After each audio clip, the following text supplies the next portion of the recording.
Ladies and gentlemen, boys and girls, welcome to the first episode of In Defense of with your host Ryan, the Indie Nerd, the current Deep Six World Heavyweight Champion, also known as Mr.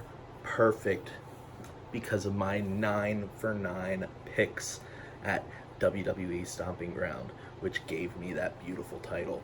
Thank you to Rob for just not knowing how to pick. It's beautiful. Thank you. And I will not be letting go of my title right here anytime soon. But without further ado, we are going to get into our first episode of In Defense of. Now, In Defense of is going to be a series where I am going to break down some of the more controversial or hated aspects of different wrestling shows such as WWE, NXT 205 Live, AEW, maybe even New Japan, although I don't know if there's many things that are hated by New Japan fans. Maybe some of the more casual fans who just don't like really long champions. But we are going to get into our first topic today, and that is, in my opinion, the best heel in WWE today, Baron Corbin. Now, Baron Corbin is hated by many fans, not just because he's a heel, which he is, and that's the point of a heel, is to be hated, but because people just feel like he shouldn't be in the position that he is. Now, remember, this is a man who did not wrestle anywhere else before coming to WWE. This man was a professional football player who didn't really make it very well. Came into the WWE system in 2012, biggest heels of NXT for most of the time that he was there. Many fans actually loved this character that he had, this lone wolf persona, that really was just him trying to beat up the bigger guys, beat up the smaller guys, beat up anybody he could. Now, his other feuds in there included Bull Dempsey, where it was pretty much him and Bull Dempsey just trying to see who was the biggest heel, who could beat up people the quickest, and it ended up being Baron Corbin who won that feud. It was pretty forgettable after the first match up between the two. He would go on to face a returning Rhino in NXT, where eventually they just became friends who just wanted to beat everybody up, and would make it to the first Dusty Rhodes Tag Team Tournament final, losing to Samoa Joe and Finn Balor, and eventually would go on and lose to the Austin Aries in his first takeover match over in Dallas. Now, that is a very important date because that weekend was also WrestleMania weekend down in Dallas, Texas, and that is where Baron Corbin would debut in 2016, that same year. All right. Now, by debuting, he debuted in the Andre the Giant Battle Royal. He was not announced beforehand, and he came out, and some people who didn't know the NXT product didn't know who he was, but there were other people, especially commentary, who tried to book and tell the story of how Baron Corbin was this big dude who was just beating up everybody in NXT, and they really sold it like this was a future world champion. If I'm not mistaken, JBL, who was on commentary still at that time, even said after he won the Andre the Giant Battle Royal by beating Kane, knocking Kane out of the ring, he even said this is the face of a future world champion. They don't say that about anybody, especially JBL, who's been very critical of a lot of talents that have come up through the ranks of NXT to come to the main roster, most notably the Ascension, who were the longest reigning tag champs in NXT history before becoming a comedy act in the main roster. Now, many people would say that once you win the Andre the Giant Battle Royal, you really don't do anything with it. And to some extent, that is true. However, this was still early on in the conception of the Andre the Giant Battle Royal. And we weren't too sure on what was going to happen with Baron Corbin. Baron Corbin was booked to be this big man who just wanted to show that he is what a true champion can look like. He is what everybody should look like. And it ended up being his first feud with Dolph Ziggler that really, unfortunately, would show the long booking for Corbin over the next few years. It was a very disappointing feud, and I wouldn't say it was much on Corbin's fault, as it was mainly just really weird booking. We had disqualifications, we had a technical wrestling match where there were no wrestling moves, no suplexes, no diving offense, no throwing people out of the ring. It was just supposed to be amateur technical wrestling, and it ended up ending with Dolph Ziggler, the face at the time, low blowing Baron Corbin to get himself DQ'd. Thankfully, Corbin would win the feud in the long run, but his character had already suffered a little bit of damage. But by the end of the year, things were starting to look up. Now remember, this is all in the same first year of Baron Corbin's debut.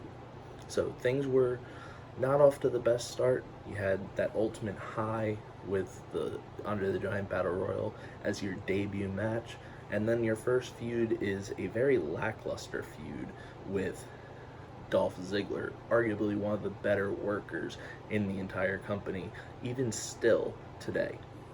In the year of this is still 2016, Corbin actually did get some bigger opportunities. He would actually go on to feud for the world title. And remember, this is still his first year. He hadn't competed for any other title at that point, going straight on up to the big one, the world title, the WWE Championship at the time, because, like I said, there was no brand split at this point. So things were still just one brand. Everything was going good to start off with. But the brand split was starting to get going at this point. All right. Now, he would lose that first title match just because that's how things happen in the WWE. Nobody really expected Corbin to win that first title yet. But there were still some people that were thinking, maybe this is a guy that we should be looking for. Maybe this is the man who will eventually become a world champion. Now, in 2017, the beginning of 2017, he went to the Royal Rumble, his first ever Royal Rumble, and he actually lasted 32 minutes, which would kind of be considered an Iron Man performance. He actually was eliminated by The Undertaker. Now, this is The Undertaker when people were still excited to see an Undertaker match and weren't going to question, can he still go? Now, this is after the streak had ended. This is after the Bray Wyatt match at Mania, where people were still questioning, can he still go? But he did have some great matches with Brock Lesnar when he returned, and he would eventually go on and have a really good WrestleMania match against Roman Reigns, and then things started to dip for him. But as of 2017, early 2017, things were looking pretty good still for The Undertaker. So being the one to eliminate Baron Corbin actually really showed that the company did still feel like Baron Corbin was a threat, and that one of their biggest icons were the one that had to knock him out eventually. Now, he would go on to be in the Under the Giant Battle Royal again in 2017, and this time he would again make it to the final two, showing that he was a dominant force. It would actually take interference to throw him out of this match. He was in the final two with Matt Hardy, who would eventually win due to Bray Wyatt returning and actually helping him eliminate Baron Corbin. Now, with this being said, it was kind of a goofy ending, but it was a kind of feel-good story. Everybody loved Matt Hardy. Everybody still loves Matt Hardy. And Bray Wyatt, again, probably one of the bigger names that people really just like, whether he wins, whether he loses.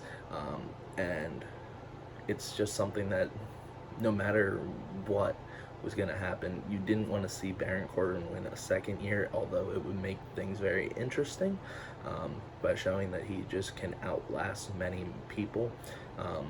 But you weren't going to see him win again. And it wasn't a bad booking decision to have him lose this way. It actually would end up helping form a new tag team, which would eventually win tag team championships. But Baron Corbin was still not ruined yet. Later on in 2017 is when things started to go down quickly. Now, you might think, well, 2017, what could have ruined him? If you aren't aware, Baron Corbin would later win Money in the Bank, and you would think, well, that's a really good thing. Baron Corbin can't get ruined for winning. Clearly they have big plans for him. Unfortunately, those big plans were to feud with Shinsuke Nakamura for about 2 months due to Corbin attacking Nakamura before the Money in the Bank match happened to try to get one of his competitors out of the match. And then came the cash-in. Now, this cash-in was interrupting a match between Jinder Mahal, the current champion at that time. Yes, Jinder Mahal was a champion, a world champion.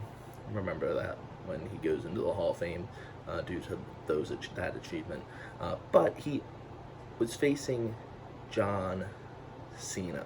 Now, Baron Corbin would come in, he would interrupt the match, and throw in his cash in. He said he's going to cash in, and all of a sudden, there comes Big Match John in to ruin another Money in the Bank cash-in.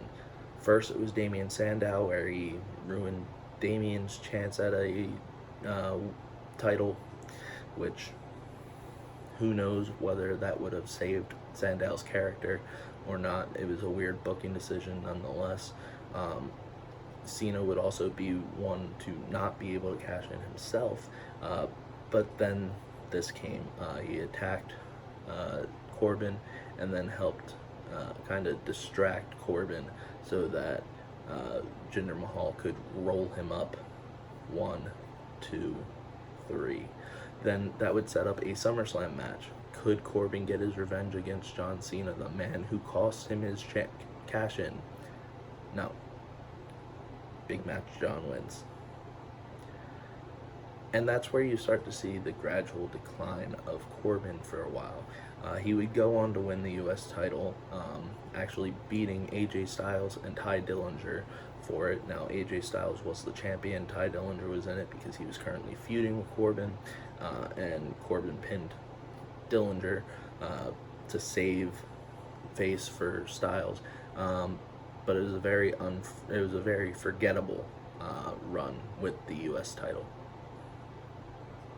Now, after the U.S. title came 2018, and right before 2018, he actually got put in the world title picture again. He would lose again, but it might be a prequel for what could come in the foreseeable future, as I still think that Corbin is a future world champ, just like JBL and a few others have said over the past few years. Now, 2018, his Rumble wasn't as great. He came in at number 4, lost pretty quickly to Finn Balor, who came in at, I believe, 12 or 13. So it wasn't as much of a Iron Man performance. However, Finn Balor would have a very good run. Finn Balor would have a very good run with that Royal Rumble. Now, 2018 would also see probably the best part of Corbin, which is still kind of similar to his character today.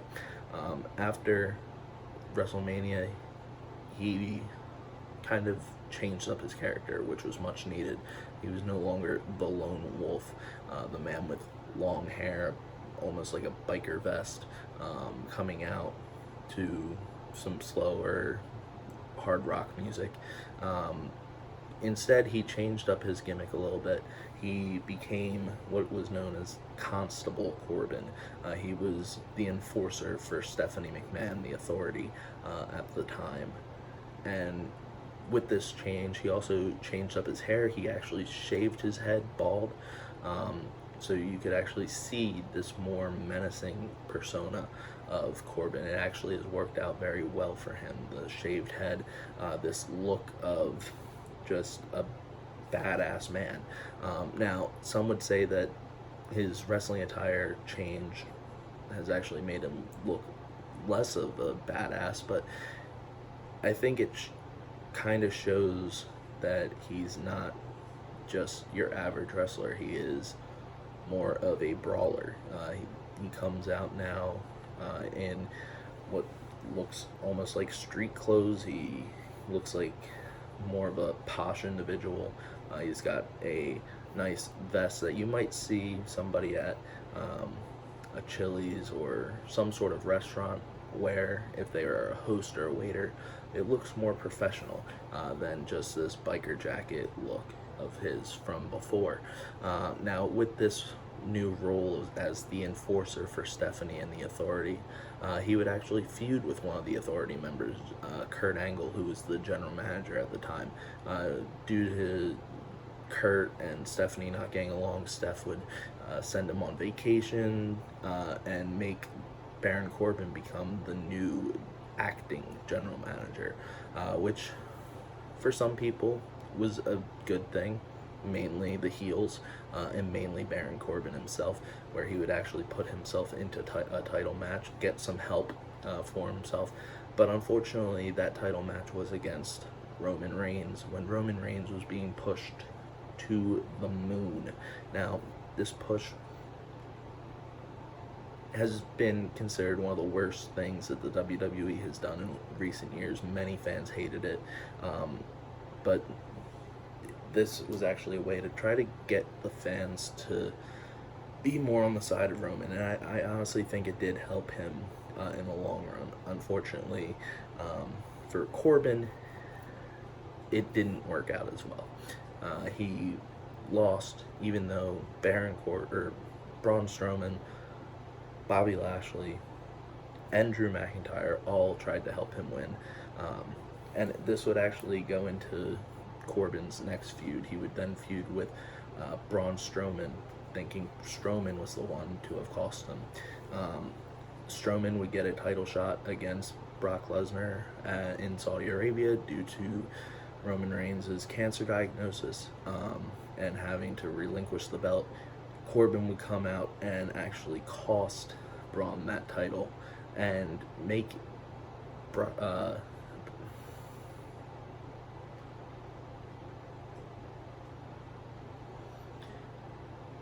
Baron would come out and actually cost Braun that title, and in the end it actually helped Brock to get this title again. It was a dreaded decision. Many people hated it. They did not want to see Brock Lesnar, the title holder, again, but this also helped further make the fans hate Baron Corbin even more.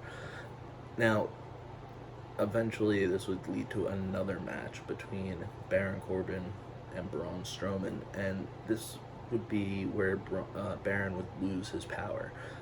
He lost to Braun Strowman, who had help in a no DQ match from people who had felt like Baron had wronged them. These included Heath Slater, who Baron had made become a referee because he didn't think that he was a good wrestler anymore. He couldn't win. Apollo Crews, who Baron had kind of made fun of and picked on due to his size. Finn Balor, again, somebody who he had feuded with forever due to size. And a returning Kurt Angle, who was upset with how Corbin had run the ship since he was put on vacation. Now, some would say that, okay, well, now we've got a new GM, Kurt's back. Unfortunately, Kurt was not the GM anymore, and this went to the whole spiel by the McMahon family a few weeks later, where they said that the fans were now the authority. The fans were in control of the product. And really, I think this is where the divide has come on with Corbin. Corbin still views himself as somebody who is in power. He continues to come out.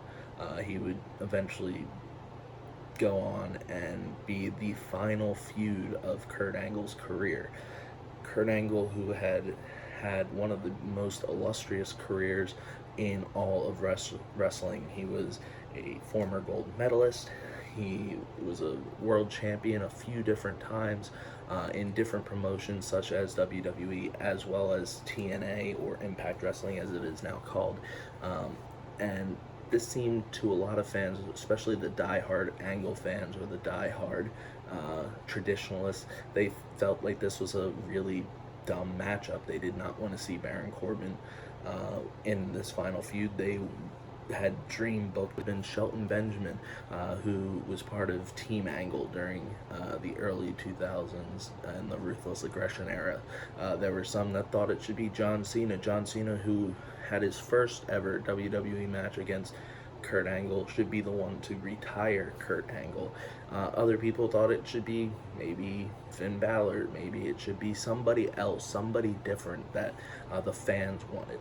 But instead it was Baron Corbin. Baron Corbin beat Kurt Angle at WrestleMania 35 in New Jersey and really solidified that he was the biggest heel ever right afterwards, where he would actually come to the ring and have the ring announcers announce him as the man who retired Kurt Angle, as well as different accomplishments such as being the Mr. Money in the Bank, winning the Andre the Giant Battle Royal, being a 2-time Golden Glove winner, as well as adding on whatever town or city or country they were in, that he was their favorite wrestler, their favorite son. So this enraged a lot of fans. And good. That's the point of his character, is to make people hate him. He's not the cool, cocky, badass heel like Austin or The Rock were, where fans liked them, but they knew that they were the bad guy, and so they would boo them a little bit, but they'd also cheer them. This was somebody who was there to piss people off, and he has non-stop. Now currently Baron Corbin is in a feud for the Universal title, this time being held by Seth Rollins, and Seth Rollins being one of the top baby faces, although some of us don't connect with him as much. I certainly feel as though Seth Rollins is a kind of meh champion at this point. I was happy to see him beat Brock Lesnar, but since then it's kind of been a very annoying Seth Rollins. Seth Rollins who feels like he is the most entitled person in the world, who doesn't like competition. Baron Corbin was supposed to get a special guest referee at Stomping Grounds, and throughout the, I'll say, 2 weeks in between Stomping Ground and Baron Corbin announcing he was going to get a special guest referee that would go right down the middle for them, Seth Rollins decided it would be a great idea to just attack everybody who Corbin thought would be a good special guest referee, from obvious heels who had problems with Seth Rollins, to Eric Young, who is barely on TV, and who Seth Rollins said, or who Eric Young had said, was he considered Seth Rollins to be a friend. He would never try to cross Seth Rollins. He would never try to make Rollins his enemy. Rollins said okay, walked away, grabbed a chair, and beat the crap out of Eric Young with this chair, just because Rollins has felt like he might be kind of going insane. He needs this belt. Corbin would eventually choose Lacey Evans, and now, due to Becky Lynch's involvement in the feud, as well as her involvement with Seth Rollins, has set up a winner-take-all match at Extreme Rules. It's an Extreme Rules match It's a mixed tag match. Seth Rollins and Becky, Lacey Evans and Baron. Whoever wins gets both titles. The Raw Women's title and the Universal title. That team would get it. Now, personally, I think that Baron Corbin and Lacey Evans are probably the two better heels. I think Baron Corbin is much better than Lacey Evans in the ring, as well as on the microphone and as a heel. I think Lacey Evans is just a heel because she's hateable. She thinks she's better than everyone, much like Baron Corbin thinks he is better than everybody. But she goes in a weird way about it, saying that everybody is nastier than her, while she rubs handkerchiefs of sweat in their faces. It's weird. But Baron Corbin, I think this is a feud that could go on. Hopefully not till SummerSlam. Hopefully it ends somewhere in the middle of Extreme Rules in a few weeks, and SummerSlam maybe in the middle of it. Hopefully this isn't the last match, because I don't think it would be a good ending. But I do think that this could be a jumping point to where Brock Lesnar does cash in his Money in the Bank. He could cash it in on Baron Corbin if Baron Corbin and Lacey do win at Extreme Rules. During the match, kind of throw everything into a loop. If he wins, what happens to the women's title? But without Baron Corbin's really good heel work as being a detestable heel, which is what you need to be a great heel, this feud would be almost nothing. Corbin has kept it fresh. He's kept it somewhat interesting. His work on the microphone has been very good. His chemistry with Lacey has been really good, considering they've never done anything together before. They were not in NXT together. They were never partnered up before this. They weren't in like a mixed match challenge or anything. And their chemistry has almost been natural, which is a very good sign for them for this coming match, considering that Seth and Becky are actually dating and have really awful chemistry, especially on the mic. They are very cringe. They are very much meh. I'm not interested in their storylines at this point. Becky has gone from being the badass woman who beat Ronda Rousey to being I'm just the Raw champion, I'm better than you, I don't like your hat, I don't like you person towards Lacey. And honestly, I think that this whole feud needs to end quickly. Hopefully Becky is not involved in it anymore. Lacey, if she does lose, if her and Corbin do lose, I would totally be fine with them sticking as a pair of people that are just detestable heels. And hopefully people will see that Corbin is not what's wrong. You can still hate him, but don't hate on him saying he's a bad wrestler, he's a bad heel, we just want him to go away, he shouldn't be in a main event. No, he is a main event caliber superstar, and he's proved it time and time again. He's had staying power. He's been on the main roster for almost 3 years now, a little over 3 years now. He was in NXT and had staying power there too. Wherever he goes in wrestling so far in the WWE, he has had staying power. Whether it's or not it's something that the fans want is a different question, but the fans shouldn't think that just because last year they were told you have control by Stephanie, Vince, Shane, Triple H, that what they think is actually what's going to happen.